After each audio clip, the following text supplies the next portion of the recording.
Hi, Hello there. Julie. How are you? Good, thanks, Julie. Aloha. So, for those of you who don't know, I'm Julie Cairns. I'm an author and a speaker, and I also am a client of Rajita's, a true believer in Flying Stars Feng Shui. And so I just wanted to ask you a few questions today about why Flying Star Feng Shui and why is it that the one size fits all Feng Shui does not work. If I go on to Google and I type in, how should I Feng Shui my bedroom if I want a better relationship? Or what color should my front door be? Or should I hang mirrors? All those kind of generic Feng Shui tips that people get on Google. I know they don't work because I've worked with you, but can you just Yeah. explain why?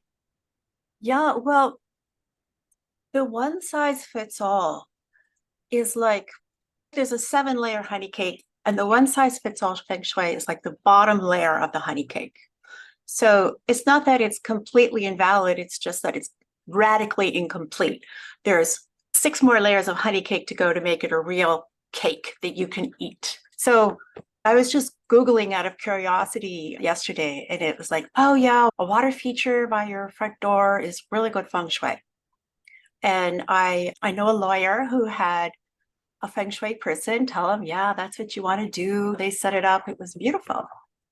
And I was doing the energy field assessment for them. And I was like, oh, well, it's a miracle you haven't had to declare bankruptcy with this water feature here. No. Yeah, yeah. And they're like, well, actually, 3 months ago, I'm like, yeah, don't feel bad about it because the water feature here will just do that. So that's the problem with the one size fits all. And I'm not saying that a water feature is always bad. My husband is not a believer in feng shui, and we put in the water feature. And then 3 weeks later, he's like, I don't understand it. Like, why is the money like this? It's really good and nothing's changing. But he was completely confused because it didn't fit his worldview. So you've really got to know what is the energy field and how can you augment it to serve your purpose. And the one size fits all can be deadly sometimes. Right.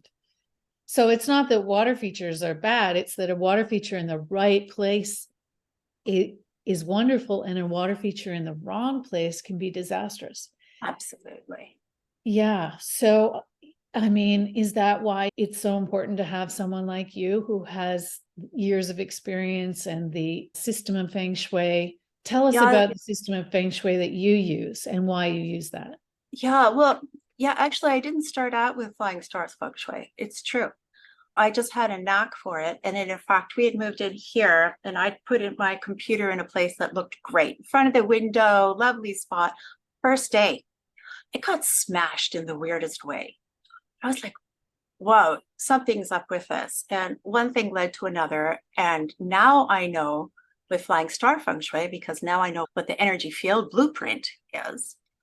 That is where, if you don't know what to do to mitigate it, you're definitely going to have technological difficulties and disasters. Fact. And that's what led me to that. Another generic thing that's really popular is the red front door. I have a client, she had this gorgeous red front door. And we did the assessment. I'm like, that red front door, it's really keeping you isolated. In fact, that was a real problem she had, was isolation. Well, it was so beautiful. It took really quite some time to convince her to get the door painted white. It was painted white. And it took a little while because those remedies move slowly. The energy moves slowly with some remedies, quickly with others. Now she has friends regularly visiting her. She has community and she's really happy about it. And she had got that red, auspicious red door from a feng shui consultant who, again, had only the bottom layer of the honey cake, didn't have the other 6 layers. It's not that there's nothing valid, it's just that it's not workable unless you introduce time, when the house was built, the kind of environment it sits in, who it's for, and how they want to harness the energy, what their goals are. Different people have different goals. I love that. So it's not just about the house, No, it's about the date the house was constructed, yes. it's about the placement of the house, where the house sits in space, where it sits Yes, in time, yes, and who lives in the house. Their exactly. when they were born, what their chart looks like. Is that correct? Yes, yes. And what their goals are. Some people may want to really jumpstart their career. That may be really what they're about. Other people may want a more harmonious relationship, to stop arguing with their husband, or maybe they want their kids to calm down, or they really want to write that book. So all sorts of goals that people have. So it really depends how you want to harness the energy Right. and who it's for, because it would be different for you and for me in the same house. Yeah. Yeah. So what do you say to someone who's really got their consciousness rooted in science and it does not consider Feng Shui to be scientific? What do you say to that person? Yes. Well, if they're techie, for some reason, they're more open. Science is based on repeatable experiments. And the thing Right. here is that time is constantly changing. So you can't repeat it that way. But this is about a 5,000-year-old system. So it's quite predictable. Right. There's many ways things can happen, but what kind of thing would happen, what kind of energy is there, what kind of effect it can have, that's predictable. When you get in harmony with the energy coming up from the ground that communicates or exchanges with the wind and the light and the air and the moving of the people, those are like two notes. And either they're harmonious or they're dissonant. And so then you can introduce elements or use the space in such a way that creates harmony, and especially for the particular person and what their purpose is. So that's why I came up with the 7-layer honey cake, because it's Yeah. about that many layers to consider. Yeah. Yeah. Yeah. Interesting.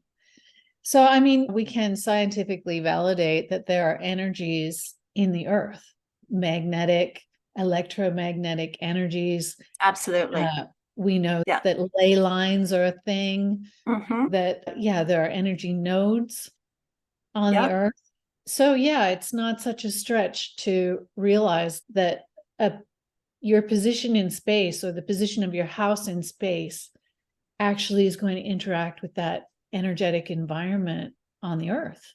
Yeah. Yeah. In fact, on the testimonials page on my website, Consult Feng Shui, one of my clients was surprised that I was able to say, oh, the radon problem is here. Mm-hmm. She hadn't even told me about it, but it was clear to me. So, Right. yeah. So you've learned how to read those energies and read those patterns. Yeah. I guess that the 5,000-year-old knowledge system of Feng Shui has been handed down in Yes. terms of a trial and error. I suppose it may have been initially, but over thousands of years has become more and more codified and more reliable. Yeah, especially if you have a good teacher, then you Right. practice a lot. It takes years to really understand how it works. I can imagine. I Yeah. can imagine. The Feng Shui really works with the harmony of the energy that's here. And so because of the algorithm that it uses, depending on time, it's algorithm based, which is fascinating because everything's algorithm based these days, but it's actually based, when you get right down to it, onto a binary code that's an algorithm.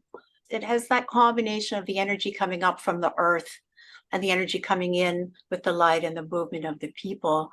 So it's a combination of the heaven energy and the earth energy, and how we use it is the man energy. And these are considered the threefold way of considering how a place can affect you. I love that. Yeah.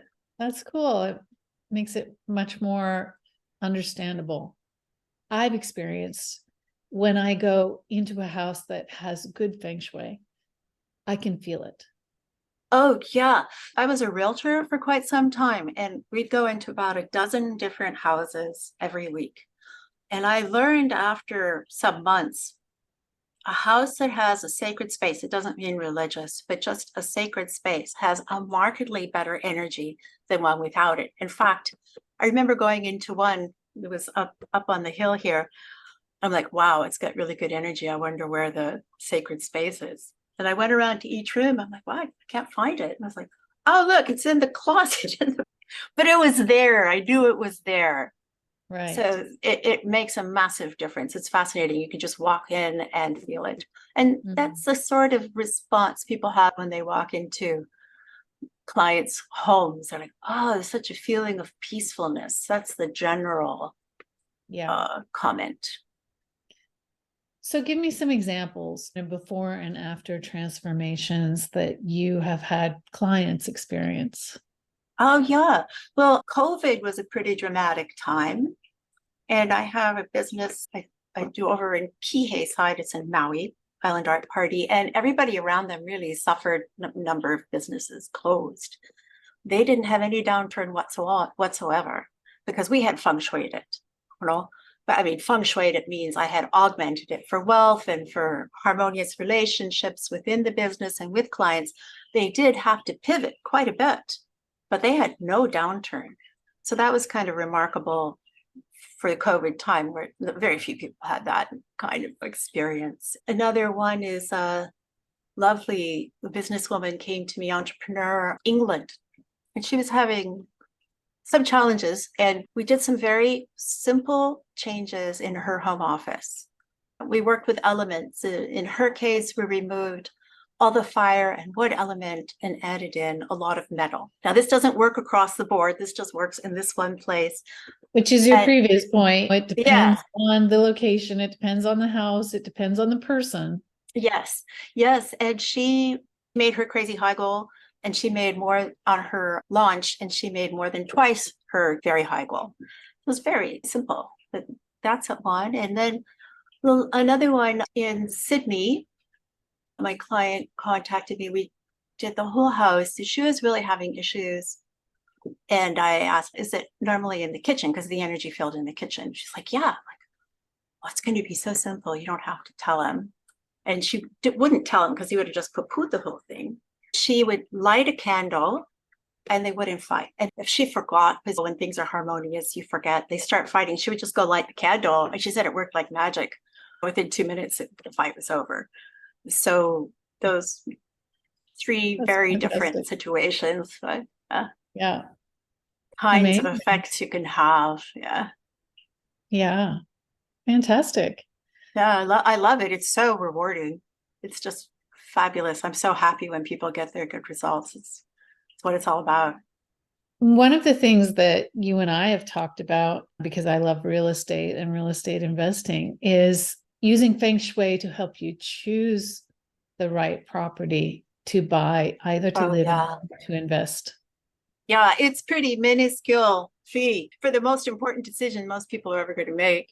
I had a New Zealand client. So I'm in Maui, and she was very excited because they were in contract and wanted me to get the place feng shui harmonious for her. And I looked at it. I was like, oh, I got in touch and said, are there water issues in this one area? I had the plot plan in the house. And she's like, oh, yeah, but they fixed them. You better get that in writing. I don't think that's fixed. So she listened and she went and found black mold growing on the new plywood cabinets. It was 3 days before the close they were able to get out of the contract. It would have been a disaster. I mean, it would have just ruined them financially. So here I am sitting in Maui looking at real estate in New Zealand. And I was so glad that she contacted me. Yeah, that's great. Yeah.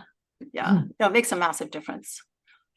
Fantastic. Wonderful. So what would you say to someone who's considering doing a flying star Feng Shui consultation with you? I would say start with the energy field assessment. You can't go wrong. Find out what kind of effect either your home or your business is having on you. And then you can see if you want to go forward from there. It will be able to tell what's going on, if it can be mitigated or how, and who for. It can be different for you than it is for your husband or your children, for example. So yeah, the energy field assessment is a great way to go. Awesome.